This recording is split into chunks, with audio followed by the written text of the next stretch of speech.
Comment j'étais les amis? Aujourd'hui, 11e jour de l'aventure. Et j'ai passé une nuit excellente. Aucun bruit moteur. C'était génial. Les coqs se taisent dans la nuit, heureusement. Bon, ils se réveillent assez tôt, vers 5h, 5h30. Et puis la vallée est très intéressante à découvrir au fur et à mesure. En l'espace d'un quart d'heure, tout change. Ça peut être complètement dégagé, puis après complètement pris dans la brume. C'est très très sympa. Et puis l'endroit où je loge est vraiment très sympa. Il y a... on est pas mal de Français en fait. Oui, on n'est que des Français. Et moi j'ai mangé tôt parce que j'étais très fatigué. Ils ont dû manger plus tard, mais on a pas mal échangé avant. Et maintenant, aujourd'hui, le programme, je reste jusqu'à 13h ici. Je ne vais pas dans les rizières parce que, d'après ce que j'ai compris, il faut avoir un bon sens de l'équilibre et puis être sûr de ses pieds, quoi, enfin de ses deux pieds, de ses assises. Moi, c'est pas tout à fait le cas. Alors, je me contente de regarder d'ici, de faire, si j'ai l'occasion à nouveau aujourd'hui, je ferai voler mon drone. Et puis à 13h, on s'en va et je me suis joint à 2 autres personnes qui reviennent aussi sur Banaway. Eux prennent un bus un peu plus tôt que moi pour revenir sur Manille. Le mien est 1 heure plus tard. Voilà. Et j'aurai enfin à Banaway du réseau et je pourrai charger la vidéo d'hier. Et puis... et peut-être, on verra ce que je ferai, si j'en profiterai pour faire la vidéo d'aujourd'hui. Parce que de toute façon, une fois qu'on est dans le bus, il n'y a plus grand chose qui se passe. Voilà, allez, c'est parti pour une 10e journée aux Philippines. Un peu d'informations sur le coin. Donc ce lieu est classé au patrimoine mondial de l'UNESCO. Ce sont les premières rizières au monde, d'après ce qui est dit. Elles datent de plus de 2000 ans. Ce sont les Ifugao, dont les gens sont toujours issus, qui sont de cette région. Et ils ont été, disons, inconnus des autres endroits, par les Espagnols notamment, parce qu'ils étaient tellement renfermés dans ces montagnes, inaccessibles quasiment, que personne n'a fait attention à leur existence. Du coup, ils étaient bien tranquilles, ils vivaient de la pêche, oui, du riz et de l'agriculture, et de l'élevage avec les poulets et les cochons. Et ils ont vécu comme ça pendant tellement d'années. C'est eux qui ont construit donc les murs de rizières qui sont si caractéristiques de ce lieu. Ce sont des murs de pierre et qui sont parfois aussi élevés qu'une personne, et ça peut atteindre 9 mètres de haut. Mais bon, la plupart d'entre elles sont à peu près à 1 mètre de hauteur. Et le tout fait un bel ensemble.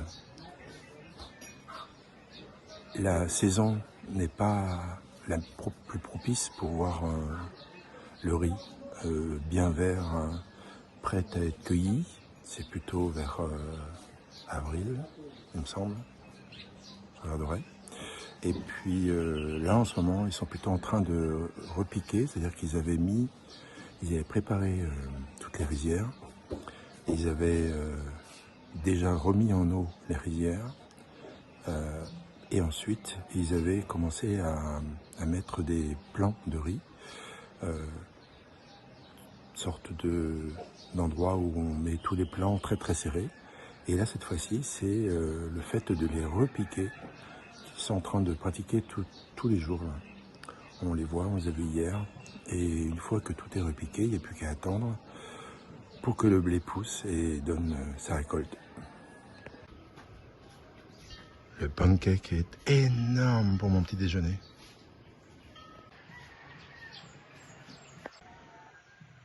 Ceci est la vue depuis la terrasse de l'hôtel.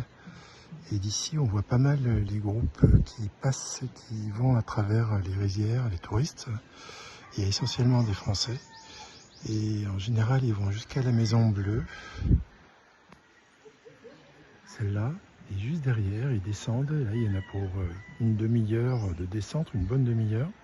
Ils arrivent à une cascade. Et ensuite, ils remontent. Ils en ont pour une bonne heure, avec des marches hautes parfois de 50 cm. C'est assez éprouvant. Et ensuite, ils repassent par les rizières et ils reviennent au début où les voitures les avaient laissés. Ça peut se faire donc en un jour accompagné d'un guide.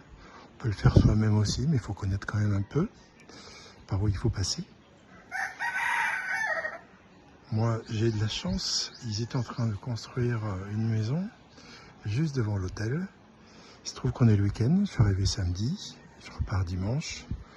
Et il se trouve que ne travaille pas le week-end, donc j'ai pas entendu de marteau ni de scie. Ça a été paisible, magnifique, donc une belle séance quand même.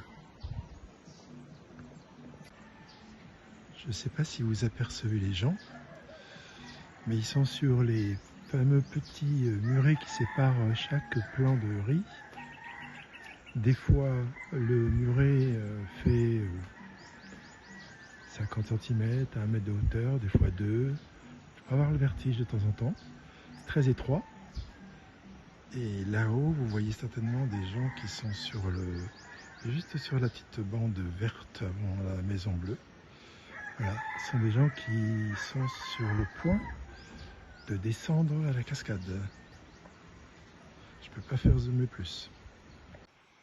J'ai discuté ce matin avec le propriétaire, Ramon, très gentil.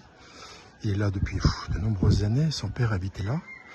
Et lui, quand il a commencé, il est allé à Baguio. Il était instituteur pendant 1 an. Puis ensuite, il a démissionné. Il était dans les assurances pendant 5 ans. Il a démissionné, puis il est revenu ici. Il a installé le guest house. Et puis, il vit de ça, il est content, il est heureux.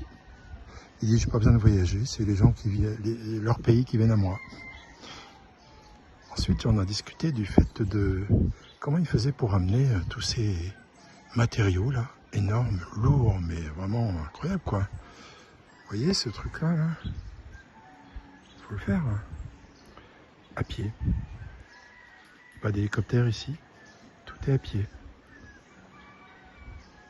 Donc effectivement, toute construction ici a des coûts un peu plus élevés que partout ailleurs.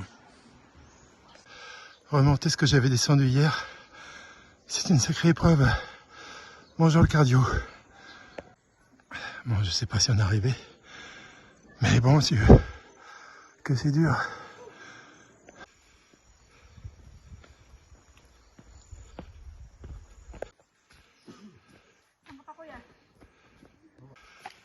« 80 ans.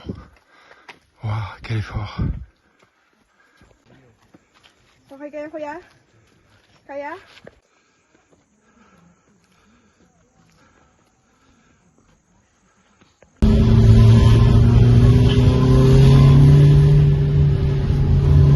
Baka matagal yan eh. Pakanin nila.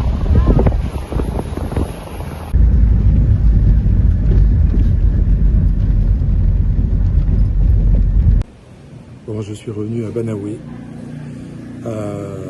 Le conducteur de la voiture a été très imprudent. Il s'est arrêté à un moment donné parce qu'il avait plus d'eau dans le radiateur. Il en a mis. Et puis ensuite, il a repris la route et puis à fond la gamelle. Enfin bon. Et voilà, maintenant je suis à Banaoué. J'ai payé 300 pesos au gars. Et maintenant, je suis dans un petit hôtel-restaurant que j'avais été la dernière fois. Je trouvais tranquille, cool, pour me payer une sorte de repas à base de riz. Toujours peur quand je prends le bus j'ai eu des mauvaises aventures. Et puis ensuite, je suis en train de voir à Manille les hôtels pour en réserver un à partir de demain, parce que j'arrive demain matin, très tôt, 4 heures du matin paraît-il. Donc après je vais regarder l'application Grab, qui est l'application pour laquelle, enfin l'équivalent d'Uber. Et je vais voir si ma carte elle est déjà insérée dedans, je pense pas. Parce que quand la carte elle est pas dedans, il faut payer au conducteur. Alors, ils ont jamais la monnaie, enfin bref, c'est pas toujours pratique. Là au moins je paye sur le site, après je suis tranquille. Donc je ferai ça.